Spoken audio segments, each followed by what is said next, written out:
साथियों, मैं आचार्य डॉक्टर राहुल अस्थाना आप सभी का अपने YouTube चैनल में हार्दिक अभिनंदन और स्वागत करता हूं। आज हम पुनः लेकर के आए हैं बेसिक वैदिक ज्योतिष कोर्स अध्याय 6। अध्याय 6 में आज हम बात करेंगे नवग्रहों की और 12 भावों के कारक ग्रह कौन कौन से होते हैं। बहुत ही इम्पोर्टेंट टॉपिक्स हैं ये, बहुत ही महत्वपूर्ण विषय है ये ज्योतिष के। यदि ज्योतिष को जानना है तो हमें इसके विषय में जानना आवश्यक है। अध्याय 6 में हम पढ़ रहे हैं नवग्रह। देखिए, एक बात आपको और बताएं कि ज्योतिष के 3 स्कंद हैं। मुख्य रूप से ज्योतिष के 3 पार्ट हैं। गणित, पहला भाग है गणित, दूसरा भाग है फलित और तीसरा भाग है मुहूर्त। तो आज हम जो पढ़ रहे हैं, जितना भी कुछ हम जानने की कोशिश कर रहे हैं, ये हम कर रहे हैं गणित में। गणित में ही 9 ग्रह पढ़ाए जाते हैं, भावों के कारक ग्रह। इसके बाद आता है इसका फल क्या होगा। तो अगर हमें 9 ग्रहों के बारे में नहीं पता है कि कितने ग्रह होते हैं, कितने भाव होते हैं, तो हम ज्योतिष को नहीं सीख पाएंगे। इसलिए ये जानिए 9 ग्रह होते हैं। कौन कौन से 9 ग्रह होते हैं? सूर्य, चंद्र, मंगल, बुध, बृहस्पति, शुक्र, शनि, राहु और केतु। 9 ग्रह होते हैं। 9 की संख्या है, इसलिए इसको गणित में लिया गया। अब इसी में जो है इन ग्रहों को हमारे सौर मंडल में कौन कौन सा स्थान परमात्मा के द्वारा दिया गया है। जो स्थान इनको दिया गया, जो पद इनको दिया गया है, उस पद के हिसाब से ज्योतिष का दूसरा स्कंद फलित एक्टिवेट हो जाता है।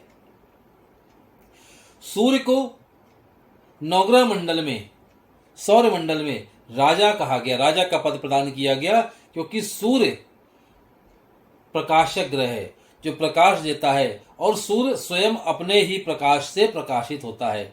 सूर्य को किसी भी प्रकार के दूसरे ग्रह के प्रकाश की आवश्यकता नहीं होती है। सूर्य स्वयं के प्रकाश से प्रकाशित होता है, इसलिए उसे राजा कहा गया। चंद्रमा को रानी कहा गया, रात की रानी कहा जाता है, चांदनी कहा जाता है। चंद्रमा को रानी कहा गया। मंगल को नवग्रह मंडल में सेनापति का पद प्राप्त है, सेनापति कहा गया है, इसलिए इनका जो फलित होता है वो सेनापति के आधार पर, सेनापति के गुण के आधार पर होता है। बुध को युवराज कहा गया। बुध को युवराज क्यों कहा गया? बुध को युवराज इसलिए कहा गया कि जन्म लेने के तुरंत बाद ही ये युवक हो गए थे, एकदम से नवयुवक हो गए, इसलिए इनको जो है युवराज कहा गया। तेज चलने वाले ग्रह हैं, चंद्रमा के बाद सबसे तेज चलने वाले ग्रह बुध हैं, इसलिए इन्हें युवराज कहा गया। बृहस्पति को क्या कहा गया? बृहस्पति को इस सौर मंडल में, नवग्रह मंडल में परमात्मा द्वारा देव गुरु बनाया गया। ये देव गुरु, ये देवताओं के भी गुरु हैं। बृहस्पति को देवताओं के गुरु का दर्जा प्राप्त है। शुक्र को शुक्राचार्य भी कहा जाता है, इसलिए शुक्र को दैत्य गुरु कहा गया। दैत्यों के गुरु शुक्राचार्य हैं। शनि को न्यायाधीश बताया गया है, अर्थात जज। शनिदेव जो है वो नवग्रह मंडल में सभी ग्रहों के, सभी देवताओं के न्यायाधीश बताए गए हैं। राहु और केतु चूंकि छिपे हुए ग्रह हैं, ये इन्होंने षड्यंत्र करके अमृत को पिया और नवग्रहों में अपना स्थान बनाया, इसलिए इन्हें कोई भी दर्जा प्राप्त नहीं है। यद्यपि अगर छिपे रूप से देखें तो राहु को कहीं ना कहीं षड्यंत्रकारी बताया गया, केतु को मोक्ष कारक बताया गया, लेकिन जो मुख्य रूप से बतलाए गए हैं वो 7 ग्रहों को दर्जा प्राप्त है। फिर से देख लीजिए, सूर्य को राजा, चंद्रमा को रानी, मंगल को सेनापति। इसीलिए मंगल प्रभावित लोग जो होते हैं वो थोड़ा क्रोधी प्रवृत्ति के बतलाए गए हैं कि बहुत जल्दी एक्शन का रिएक्शन करने में माहिर होते हैं ये। बुध को युवराज बतलाया गया है, बृहस्पति को देवगुरु और शुक्र को दैत्य गुरु, शनि को न्यायाधीश। इस चीज को, इस बात को आप रट लीजिएगा। इसके रटने से क्या होगा, आपको किसी भी प्रकार का फलित करने में बहुत ही आसानी होगी। ये ग्रह जिस स्थान पर बैठते हैं 12 भाव में, ये देखो 12 भाव हैं ये, अभी हम इस पे भी आ रहे हैं। 12 भाव में ये ग्रह जिस व्यक्ति की कुंडली में जहां पर भी बैठेंगे वहां पर अपना अपना ये गुण लिए रहेंगे। उस स्थान की जो भी विशेषता होगी वो इन ग्रहों के आधार पर होती है। जिस स्थान पर बैठेंगे वहां के उसी प्रकार के भाव का जो फल कल हमने बतलाया था कि किस भाव से क्या देखते हैं, अपने पिछले वीडियो में मैंने बतलाया है, उस भाव के फल में अपना ये वाला गुण भी डाल देते हैं। इस प्रकार से फलित एक्टिवेट हो जाता है। अब हम दूसरी बात करते हैं 12 भाव के कारक ग्रह। कारक का अर्थ होता है जो परमानेंटली कार्य करता है। यहाँ पर कोई भी ग्रह बैठा हो, इस कुंडली में कोई भी ग्रह बैठा हो, लेकिन कारक ग्रह जो होते हैं वो स्थिर होते हैं। कारक ग्रह कारक स्थिर होते हैं, अर्थात कुंडली किसी भी लगन की हो, यहाँ पर कोई भी नंबर लिखा हो, भाव वही रहेगा लेकिन राशि बदल जाएगी। तो प्रथम भाव का कारक सूर्य है। अगर किसी किसी की कुंडली में हो सकता है यहाँ पर सूर्य ना बैठा हो, तो मान लीजिए किसी की कुंडली में चंद्रमा बैठा हो यहाँ पर, लेकिन चंद्रमा तो बैठा होगा लेकिन इसके बाद भी जो है यहाँ पर जो कार्य करेगा वो कार्य करेगा सूर्य छिप छिप छिप करके। तो प्रथम भाव का कारक होता है, ये एक लिखा है, इसका मतलब है प्रथम भाव। प्रथम भाव का कारक ग्रह है सूर्य, यानी कि ये कार्य करता रहेगा। दूसरे भाव का, द्वितीय भाव का कारक होता है बृहस्पति। तीसरे भाव का कारक होता है मंगल। चौथे भाव का कारक होता है चंद्रमा और बुध। पांचवें भाव का कारक होता है बृहस्पति। छठे भाव का कारक बताया गया है शनि और मंगल को। सातवें भाव का शुक्र को बतलाया गया है। आठवें भाव का कारक शनि बतलाए गए हैं। नवम भाव के कारक सूर्य और बृहस्पति हैं। दसम भाव के सूर्य हैं। 11 के पुनः बृहस्पति हैं और 12वें भाव यानी कि व्यय भाव के कारक शनि और शुक्र है। अब इसमें जो एक सूत्र लगता है जो हमें समझना है ज्योतिष में और जो हमें आगे चल के अप्लाई भी करना है, हम कोई भी कुंडली देखें हमें इसे जरूर अप्लाई करना है कि किस भाव की, जिस भाव के बारे में हम विचार कर रहे हैं उस भाव के कारक की क्या स्थिति है। तो जैसे लिखा है कारको भाव नाशाय, ये पाराशारी ज्योतिष का एक सूत्र है। इस सूत्र को आप नोट कर लीजिए, कारको भाव नाशाय, अर्थात जिस भाव का जो कारक है वो अगर अपने ही भाव में बैठ जाता है तो उस भाव का नाश कर देता है, अर्थात उस भाव से संबंधित समस्याएं देता है। जैसे किसी की कुंडली में सूर्य लगन में ही बैठ जाए तो कारको भाव नाशाय, यानी कि प्रथम भाव में सूर्य के होने से क्या होगा कि उसको शारीरिक पीड़ा होगी, शिरोवेदना होगी, सिर संबंधी समस्या आएगी, या सरकार से कुछ समस्या आ सकती है, नौकरी में कोई समस्या, सरकारी नौकरी में कोई समस्या आ सकती है।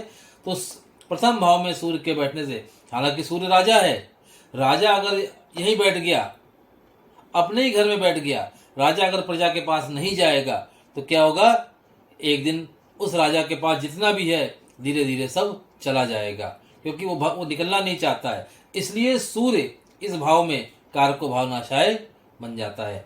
इसी प्रकार से बृहस्पति भी यदि दूसरे भाव में बैठे हैं तो धन संबंधी समस्या इस व्यक्ति को आने लग जाएगी। क्यों? क्योंकि यहाँ पर बृहस्पति का जो रूल लग रहा है वो लग रहा है कारको भाव नाशाय। दूसरा भाव धन का है, कुटुंब का है, वाणी का है, इन सब में कहीं ना कहीं बृहस्पति की वजह से समस्या आने लग जाएगी। तीसरा जो है मंगल का, कारको भाव नाशाय। मंगल क्या करते हैं? मंगल भाई का कारक हैं, मंगल पराक्रम का कारक हैं, मंगल, और तीसरा भाव जो है वो भी पराक्रम का है, तीसरा भाव छोटे भाई बहनों का है। तो यहाँ पर क्या, मंगल के होने से क्या होता है, इस प्रकार के सुख में कमी आने लग जाती है। चौथा है, चौथे भाव का कारक चंद्रमा और बुध है। यदि किसी की कुंडली में चंद्रमा अथवा बुध या दोनों यहाँ पर अगर बैठ गए तो चौथे भाव के फल में कमी आ जाती है। चौथा भाव किसका है? माता का है, मकान का है, वाहन का है। इस ग्रह के बैठने से इनके सुखों में कमी आने लग जाती है। पांचवा है संतान का, शिक्षा का, मित्रता का, पेट संबंधी। यहाँ पर यदि बृहस्पति बैठ जाएं तो ऐसे व्यक्ति को पेट संबंधी समस्या होने लग जाती है, या शिक्षा में रुकावट आ जाएगी, संतान में रुकावट आ जाएगी। ये बृहस्पति के यहाँ पर बैठने से होता है। इसके बाद शनि मंगल छठे का है। रोग ऋण शत्रु कारको भावनाशय के अनुसार यदि शनि मंगल यहाँ बैठते हैं तो ऐसे व्यक्ति को कोर्ट कचहरी का सामना करना पड़ सकता है, रोग संबंधी समस्या हो सकती है, ननिहाल में कोई समस्या आ सकती है। अब ये शुक्र देखिए, शुक्र पत्नी का कारक ग्रह बतलाया, ये जीवन साथी है। जीवन साथी में 7वें भाव का कारक मेल और फीमेल के लिए थोड़ा सा अलग अलग है। बता दें, ये जो शुक्र हैं ये मेल के लिए हैं और इसके बाद बृहस्पति ये फीमेल के लिए होते हैं। फीमेल के लिए कारक ग्रह यहाँ बृहस्पति हो जाएंगे और मेल के लिए कारक ग्रह यहाँ पर शुक्र हो जाएंगे। तो क्या होता है कि यदि मेल की कुंडली में शुक्र यहाँ बैठ गए तो वैवाहिक जीवन संबंधी समस्या आने लग जाएगी। यही चीज फीमेल की कुंडली में यदि बृहस्पति यहाँ पर बैठ गए तो उसको जो है वो वैवाहिक जीवन के संबंध में समस्या आने लग जाएगी। यहाँ पर दो कारक शुक्र और बृहस्पति, शुक्र मेल के लिए, बृहस्पति फीमेल के लिए। 8वें भाव से होता है आयु। यहाँ पर शनि का बैठना सबसे अच्छा माना गया है। यदि शनि यहाँ पर बैठते हैं तो व्यक्ति की आयु बढ़ जाती है, क्योंकि मृत्यु का नाश करते हैं तो आयु बढ़ जाती है।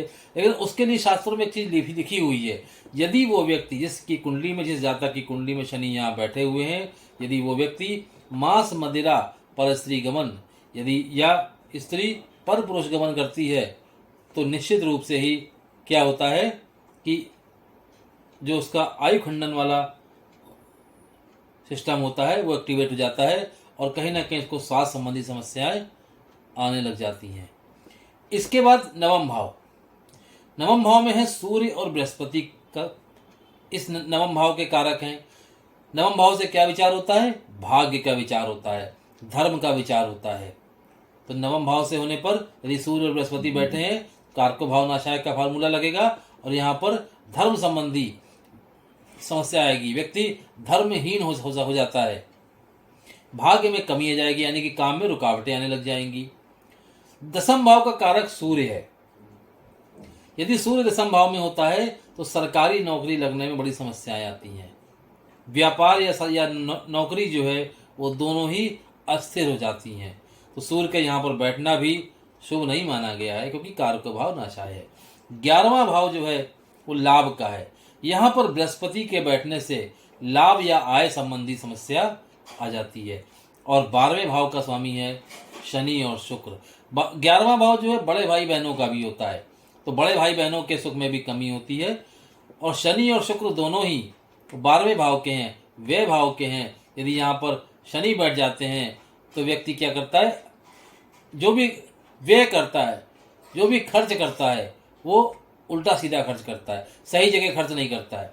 पुरानी चीज़ों को खरीदने का बड़ा उसको शौक होता है, उसमें वो ज़्यादा खर्च करता है। शुक्र के होने से क्या होता है कि शैया सुख में कमी आ जाती है, यानी कि पत्नी के साथ संबंध उसके अच्छे नहीं होते हैं, फिजिकल रिलेशन उसके खराब हो जाते हैं। तो इस प्रकार से दोस्तों आपने देखा कि किस प्रकार से हर भाव के कारक अलग अलग है। इसे आप नोट कर लेंगे, हर भाव के कारक अलग अलग हैं और उन कारक के हिसाब से क्या फल होता है इसे आप नोट कर लीजिएगा। जब आप इसे नोट कर लेंगे तो आप देखेंगे कि